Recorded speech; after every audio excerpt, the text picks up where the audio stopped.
Hey everyone, welcome back to The Explainer. Today, we are unpacking an absolutely massive LitRPG paradigm shift. If you've been following the monumental journey of the Round Table, you know that ascending through the tiers of the Animus system is never a walk in the park. But the transition we see in Knights of Avalon Book 7, The Realm, it completely shatters the scale of everything that came before it. We're moving from kingdom building to literal planetary survival. It is a cinematic, jaw-dropping expansion of the lore, and we're going to figure out exactly how Arthur and his Vanguard survive it. So, we have finally reached the dawn of Tier 4. And this isn't just a simple map update. The very fabric of reality for Arthur and his Vanguard has been completely rewritten. The stakes have fundamentally shifted from conquering continents to just trying to survive a completely hostile cosmic environment. The systemic updates they're about to face are brutal, incredibly complex, and honestly, super satisfying for any LitRPG fan. Here is our Mythic Quests log for today's explainer. First, welcome to Planet Avalon. Second, 43 million demigods. Then, the 3 planetary raids, followed by the Divine Crown Jewels, and finally, the Empyrean Star-Dreadnought. All right, Section 1. Welcome to Planet Avalon, the paradigm shift. Let's dive right into this massive server update where the physics engine itself fundamentally changes. Imagine standing at the windows of your citadel and literally watching your reality snap. The flat, infinite plane of Tier 3 violently folds. The Isle of Avalon, the frozen ashen steppes, and all those massive capitals they just conquered, violently stitched together by the system. Suddenly, they have poles, they have curvature, they have localized gravity.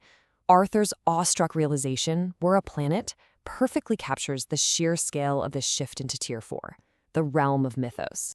But the system doesn't just hand them a planet, it traps them on it. To protect this newly born world from the crushing ambient radiation and the cosmic predators of Tier 4, the system throws up the Aegis Sphere. It's an impenetrable, golden, hexagonal grid right in the upper atmosphere. It is literally the absolute pinnacle of defensive protocols. But there's a catch, right? It's a quarantine. And that sets up the overarching quest of this whole explainer. To drop that shield and access the wider universe, Planet Avalon absolutely must prove it has faster-than-light, or FTL, capabilities. Which brings us to Section 2, 43 million demigods, the population crisis. Because, creating a planet is really only half the battle. The real danger is managing who lives on it. The system ran an assimilation protocol, and we have to talk about this staggering number, over 43 million. To keep the civilian population from instantly wiping out under Tier 4's crushing gravity, the Animus system forcefully power-leveled every single citizen to the Tier 4 baseline. Imagine over 43 million terrified, unorganized civilians, just regular farmers, merchants, and crafters, suddenly waking up with the raw stats of a level 201 demigod. They have zero control over their new strength. Panic is spreading like wildfire. General Leonidas even suggests martial law just to stop them from literally cracking the planet's crust with their bare hands in a mass riot. But then, enter Gilgamesh, the king of heroes. And this brilliantly illustrates why having a god king on your side is an absolute game changer. He completely rejects martial law. Instead, he steps into the sky above the sprawling slums and opens thousands of rippling portals from his Gate of Babylon. He literally rains wealth and food, millions of tons of grain, meat, and star metal looted from the previous tier, down upon the starving masses. He buys the absolute loyalty of an entire planet in a matter of days. He masterfully avoids a civil war and turns those 43 million demigods into a fanatic, highly motivated workforce. Just incredible. Moving right along to Section 3, the 3 planetary raids, the quest for FTL. To actually drop that Aegis Sphere, the Vanguard gets handed an insane mega-raid roadmap. The system generates 3 massive Tier 4 anomaly zones across the globe, each holding a fragment of the FTL tech they need.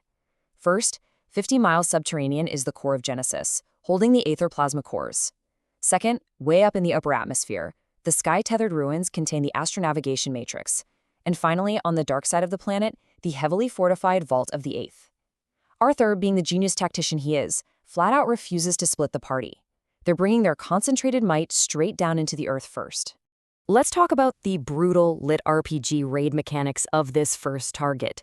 The core of Genesis is a 25-level vertical descent broken into 5 strata. If the 100-man Vanguard wipes, the bosses actually gain a stacking hubris buff, making them up to 30% stronger. But the true terror? That's Stratum 5, the Say of Creation. Down there, the Sanctuary respawn protocol is entirely disabled. It's a mechanic known as Tartarial attrition. If a player's HP hits 0 in those final 5 levels, it is permanent, unmitigated death. The stakes have literally never been higher. All right, Section 4, the Divine Crown Jewels, looting the core. Descending 25 levels of hell yields some of the most phenomenal crafting materials in the game. As Arthur's Vanguard cleared each stratum, they harvested flawless mythic gems, emeralds, diamonds, onyx, amethysts, and jade. And here's the coolest part. Between encounters, Arthur used the Guild Vault interface to instantly teleport these raw materials to Master Aemon on the surface. Aemon dynamically crafted these bespoke pieces while the raid was literally still happening. The Emerald Star gave massive aether barriers and toxin immunity. The Diamond Vow slashed mana cost by 80%. The Crimson Heart anchored the entire raid's health bars to Guinevere's own vitality. It is an absolute masterpiece of real-time support scaling. Then, when they finally defeat the absolute core, Queen Loth, they secure the final material, flawless Empyrean Tanzanites. Master Aemon crafts the Tanzanite star brooch, and when Arthur pins it to Guinevere's mantle, the system roars. A blinding planetary-scale pillar of white and gold light erupts. Systemic resonance is achieved. 6 out of 6 pieces equipped. Boom. Guinevere is granted absolute localized reality stabilization, making her immune to gravity manipulation and true damage deletion. She essentially becomes a walking divine anchor for her entire kingdom. Which sets us up perfectly for Section 5. The Empyrean Star-Dreadnought, to the stars. This brilliantly illustrates the ultimate macro triumph of the expansion. While the Vanguard was bleeding in the dark to secure the FTL core, that newly motivated civilian workforce was busy on the surface, preparing for Camelot's galactic debut. Just compare the vessel's humble past to its current glory. The beloved Saratoga started out in Tier 1 as a Zephyr-class battle dirigible, wooden hulls, brass cannons, a massive gas bag. Now, it has evolved into a Tier 4 Star-Dreadnought. The flight deck is sealed with deep gray Empyrean Dreadnought plating. It's got airtight pressure seals for the vacuum of space, atmospheric hard-light generators, and heavy aether cannons. Talk about a massive upgrade. And they executed all of this in absolute secrecy within an illusion-warded dry dock to surprise Arthur. Utilizing that massive workforce of level 201 crafters Gilgamesh had just fed, they plated the hull in record time. Then, as Arthur pushed the loot up from the depths, they installed the aether plasma thrusters looted from Vulcanus. Finally, they ignited the Empyrean rift core looted from Queen Loth.